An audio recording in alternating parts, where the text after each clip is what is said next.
Dobre viete, že Úrad pre reguláciu sieťových odvetví prijal určité cenové rozhodnutia, my to musíme rešpektovať.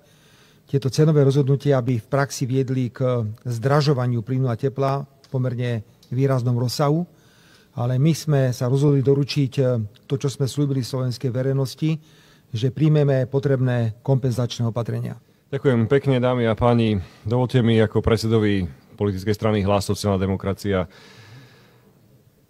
vyjadriť poďakovanie, že môžeme byť v takej koalícii, v ktorej sa nám darí naplňať naše sľuby, ktoré sme dali ľuďom pred voľbami, pretože sme hovorili pred voľbami aj o splnení našej požiadavky 13. dôchodku. Ten sme spoločne s našimi partnermi v koalícii presadili. Hovorili sme o zvýšení minimálnej mzdy.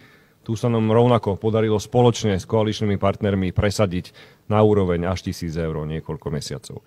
A rovnako sme hovorili pred voľbami o tom, že ochránime ľudí pred zvyšovaním cien energií.